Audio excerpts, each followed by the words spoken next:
இன்றைக்கி நம்ம பார்க்க போகிற மெத்தட் என்னென்னு பார்த்தீங்கன்னா return on investment or average rate of return or ஏஆர்ஆர்னு சொல்லுவாங்க. ஸோ இந்த மெத்தடில் பேசிக்காக என்னென்னா டைம் ஃபேக்டர், எத்தனை வருஷத்தில் இதுக்கு முன்னாடி பேபேக் பீரியடில் எத்தனை வருஷம் நம்ம கால்குலேட் பண்ணோம் இல்லையா, அது வந்து இங்கே கன்சிடர் பண்ண மாட்டாங்க. ஸோ இங்கே எப்படி கால்குலேட் பண்ணுவாங்க அப்படின்னா average annual income after tax and deduction and depreciation, average investment into 100 அப்படின்னு சொல்லி இந்த வேல்யூவில் தான் கால்குலேட் பண்ணுவாங்க. ஸோ இங்கே பார்த்தீங்க அப்படின்னா ஆவரேஜ் ஆனுவல் இன்கம் நம்ம கண்டுபிடிச்சோம் இல்லையா, ஸோ அந்த வேல்யூ எப்படி கண்டுபிடிக்கிறோம் அதே மாதிரி தான் இது ROI = RAR இருக்கான சம் ஆஃப் இதை வந்து இந்த சிம்பாலிக்கலாக இப்படி ரெப்ரசென்ட் பண்ணுறாங்க. ஓகே, இதில் ஆவரேஜ் இன்வெஸ்ட்மெண்ட் கம்ப்யூட்டர் எப்படி கம்ப்யூட் பண்ணுவாங்க அப்படின்னா initial investment plus scrap value divided by 2. Okay, steps in computing. So average rate of return வந்து எப்படி கண்டுபிடிக்கிறாங்க அப்படின்றது ஸ்டெப்ஸ் பார்த்தீங்கன்னா ஃபஸ்ட்டு வந்து total cash in plus for entire life of the project எடுத்துக்குவாங்க. அதே மாதிரி பார்த்திங்கன்னா ஃப்ரம் த டோட்டல் கேஷ் இன்ஃப்ளோலேருந்து டிப்ரிசியேஷனை வந்து எக்ஸ்க்ளூடிங் டேக்ஸில் வந்து இனிஷியல் இன்வெஸ்ட்மெண்ட்லேருந்து கான்ட்ரிபியூஷன் டு ஓவர் ஹெட்ஸை வந்து இது பண்ணுவாங்க. So divide the total number of profit by project life of the years. Suppose project 6 years 7 years அந்த மாதிரி இருந்ததுன்னா அந்த லைஃப் ஆஃப் த ப்ராஜெக்ட்டுக்கு and get the average post tax profit. சரியா? So divide the average annual post tax profit நம்ம கண்டுபிடிச்ச வேல்யூவை by the initial இன்வெஸ்ட்மெண்ட்டால் நம்ம டிவைட் பண்ணுவோம். ஓகே, இது பார்க்குறதுக்கு ஒரு மாதிரி கன்ஃபியூசிங்காக இருக்கும், சம் போகும்போது ரொம்ப ஈஸியாக புரியும். ஓகே, இங்கே கவனிங்க. From the each of the following compute average investment rate of return. Okay, first என்ன கொடுத்துருக்காங்க, initial outlay 10,000, annual cash inflow after tax but before depreciation எவ்வளோ இருக்குன்னா 1750. எஸ்டிமேட் லைட் ஆஃப் அந்த ப்ராஜெக்ட் எவ்வளோ 10 years, சால்வேஜ் வேல்யூ எதுவும் இல்லை.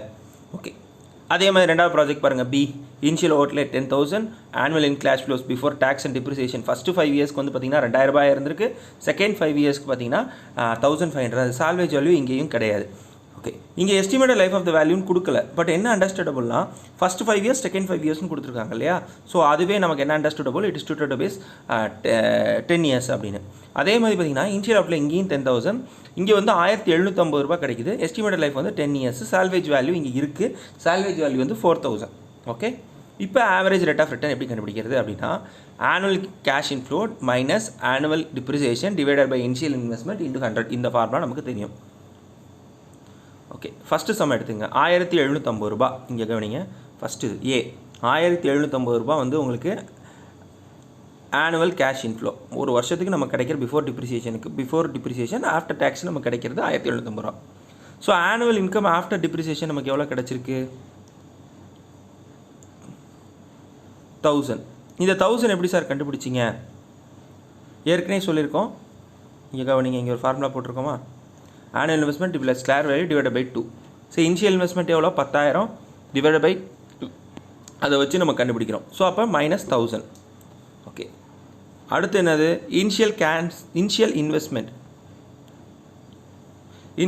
எவ்வளோ 10,000 into 100. ஏன் 100 போகிறோம், நம்ம பர்சன்டேஜ் கண்டுபிடிக்கிறதுக்காக. ஸோ இதை கால்குலேட் பண்ணும்போது நம்ம 7.5% நமக்கு கிடைக்குது. சரியா? ஸோ அடுத்து பாருங்கள், சாரி சின்ன ஒரு இதுக்காக தான் திருப்பி இதை மறந்து கவனிங்க. ஸோ 1750 அப்படின்றது இந்த வேல்யூ இங்கே annual cash flow before depreciation எடுத்திருக்கோம். இந்த 1000 rupees எப்படி கால்குலேட் பண்ணுறோம் அப்படின்னா எவ்ரி இயரோட வேல்யூ வந்து 10,000 initial investment. So total value of the அசட்டால் டிவைட் பண்ணுறோம் அப்படின்னா 10,000 டிவைட் பை 10 years. அப்போ ஒரு இயருக்கு டிப்ரிசியேஷன் வேல்யூ என்னது 1000 rupees. அந்த பேஸ் பண்ணி தான் இங்கே போடுறோம். ஸோ அப்போ என்ன 1750 - 1000 divided by 10,000 of that initial investment into 100 போட்டோம் 7.5%. ஸோ இதே செகண்ட் இதில் பாருங்களேன், இங்கே வந்து பார்த்தீங்கன்னா ஃபஸ்ட்டு 5 yearsக்கு வந்து ஆனுவல் ஃப்ளோ வந்து 2000 இருந்திருக்கு, செகண்ட் 5 yearக்கு 1500 போடுறாங்க. இருக்கும்போது இந்த கால்குலேஷன் அப்படி அங்கே டேரெக்டாக 1250 ஒன்று போட்டோம். பட் இங்கே வந்து பார்த்தீங்கன்னா அதுக்கே ஒரு கால்குலேஷன் போடுறோம். என்ன அப்படின்னா 2000 into 5 years plus 1500 into 5 divide by 10. ஏன் 10 ஆஸ் ஆவரேஜ் இயர்ஸ், 10 yearsக்கு தான் இன்வெஸ்ட்மெண்ட். ஸோ அப்போ அதில் உங்களுக்கு கிடைக்கிறது பார்த்திங்க அப்படின்னா 1750 கிடைக்கும். ஆவரேஜ் பண்ணி கால்குலேட் பண்ணிங்கன்னா 2000 இன்ட்டு 5 10,000, 1500 இன்ட்டு 5 வந்து 7500, 17,500, 17,500 இன்ட்டு டிவைட் பை 10 வந்து பார்த்திங்கன்னா 1750. So 1750 minus 1000 divided by 10,000 into 100 போட்டு அடிச்சு போட்டிங்க அப்படின்னா உங்களுக்கு வந்து கிடைக்கிறது பார்த்திங்க அப்படின்னா 7.5 தான் கிடைக்கும். ஓகே, அடுத்து நம்ம பார்க்குறது ரேட் ஆஃப் ரிட்டர்ன். மூணாவதுலேருந்து பார்த்திங்கன்னா உங்களுக்கு சால்வேஜ் வேல்யூன்னு கொடுத்துருந்தாங்க. ஸோ சால்வேஜ் வேல்யூ கொடுத்துருந்தாங்கன்னா எப்படி கண்டுபிடிக்கிறது அப்படின்னா ஃபஸ்ட்டு பார்த்தீங்க அப்படின்னா இந்த 1750 ரூபா அங்கேயும் பார்த்தீங்க அப்படின்னா பிஃபோர் டேக்ஸ் ஆனுவல் ஃப்ளோ கொடுத்துருக்காங்க மைனஸ் இந்த சால்வேஜ் வேல்யூ கொடுக்கும்போது மட்டும் இந்த ஞாபகம் வச்சுங்க initial investment minus salvage value divided by life of project சரியா இப்போ மற்றது எல்லாமே இதே தான் ஸோ அப்போ என்ன இங்கே initial investment 10,000 minus life of the salvage வந்து எவ்வளோ கொடுத்துருந்தாங்க அப்படின்னு பார்த்தீங்க அப்படின்னா 40,000 போட்டிருக்காங்க இங்கே printing mistake it is 4,000 so அப்போ 1,000 மைனஸ் 4,000 3,000 இருக்கும் சாரி 10,000 மைனஸ் 4,000 வந்து 6,000 இருக்கும் so 1,750 minus 6,000 divided by 10,000 into 100 நீங்கள் பர்சன்டேஜில் கால்குலேட் பண்ணிங்க அப்படின்னா 11.5%. இந்த இடத்துல இந்த சம்மில் நிறைய கிளரிக்கல் எரர் இருக்குது. ஸோ அதை நீங்கள் கால்குலேட் பண்ணணும்னா எப்படி பண்ணணுன்றதை மட்டும் தெரிஞ்சுக்கங்க. Okay, as a faculties always you must know what is that. So அதனால் இந்த கிளரிக்கல் எரர்ஸை கொஞ்சம் அவாய்ட் பண்ணிக்கலாம். ஓகே, ஸோ அதுக்கப்புறம் பார்த்தீங்க அப்படின்னா ஆவரேஜ் ரிட்டர்ன் ஆன் இன்வெஸ்ட்மெண்ட் கண்டுபிடிக்க போகிறோம்.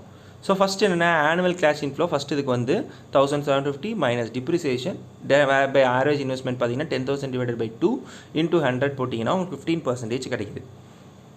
செகண்ட் ஒன் பார்த்தீங்க அப்படின்னா ஆவரேஜ் ரிட்டர்ன் இன்வெஸ்ட்மெண்ட்டில் உங்களுக்கு 15% கிடைக்குது. தேர்டு மெத்தடில் ஏற்கனவே நான் சொன்ன அந்த சால்வேஜ் வேல்யூ பார்த்தீங்களா இங்கே 4,000 சரி பண்ணிட்டாங்க. ஸோ அப்போ என்னென்னா உங்களுக்கு 16.643 கிடைக்குது.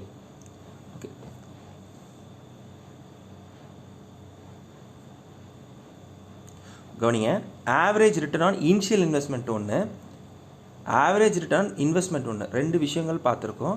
ஸோ இதில் ஃபார்முலா பார்த்தீங்கன்னா ஆவரேஜ் ரிட்டர்ன் ஆன் இன்வெஸ்ட்மெண்ட் பார்க்கும்போது annual includes divided by depreciation divided by average investment போடுறோம். அங்கே பார்த்தீங்க அப்படின்னா ஒரே ஒரு இன்வெஸ்ட்மெண்ட் அப்படியே 10,000 எடுத்திருப்பீங்க, இங்கே ஆவரேஜ் இன்வெஸ்ட்மெண்ட் எடுக்கும்போது டிவைடட் பை 2 அப்படின்னு போடுறோம். ஓகே, இப்போ ஒரு கொஷின் என்ன அப்படின்னா நம்ம எல்லாத்துக்கும் இப்போ ஒரு 2-3 ப்ராஜெக்ட்ஸ் இருக்குது. ஸோ இதில் எந்த ப்ராஜெக்ட் வந்து நீங்கள் செலக்ட் பண்ணுவீங்க? இப்போது ஆவரேஜ் இன்ட்ரெஸ்ட் ரேட்டில் ஏஆர்ஆரில் பார்த்தீங்கன்னா average return on initial investment base பண்ணி ஏஆர்ஆர் கண்டுபிடிச்சிங்க அப்படின்னா ஒவ்வொரு ப்ராஜெக்ட் பாருங்கள் 7.5 7.5 11.5. இங்கே பார்த்தீங்கன்னா 15 அண்ட் 16.43 அப்படின்ற இந்த இதில் விச் ஒரு ப்ராஜெக்ட் உங்களுக்கு சூட்டபுளாக இருக்குது அப்படின்னு பார்த்துட்டு you can select. Most probably நம்ம என்ன செலக்ட் பண்ணோம், project C will be selected. Okay, so இதோட இந்த மெத்தட் முடியுது. மீண்டும் உங்களை நாளை ஒரு வீடியோட சந்திக்கிறேன். ஸோ நாளை வீடியோ அப்படின்றது பார்த்திங்கன்னா போஸ்ட் எலெக்ஷன்ஸ் தான் இருக்கும். ஸோ அது வரைக்கும் என்னோட அஃபீஷியல் கம்யூனிகேஷன்ஸ் நிறைய இருக்குது கமிட்மெண்ட்ஸ். ஸோ அதனால் என்னால் இந்த டைம் வீடியோஸ் போட முடியாது. ஸோ ஆஃப்டர் எலெக்ஷன் 6க்கு அப்புறம் நம்ம வீடியோஸ் கண்டினியூ பண்ணிக்கலாம். அதுவரை உங்களோட விடைபெறுவது உங்கள் வினித் முத்துகிருஷ்ணன். உங்களோட சஜஷன் அண்ட் கமெண்ட்ஸ் ஏதாவது இருந்ததுன்னா கமெண்ட் பண்ணுங்கள், வாட்ஸ்அப்லேயும் இண்டிவிஜுவலாக ஷேர் பண்ணுங்கள். தேங்க்யூ.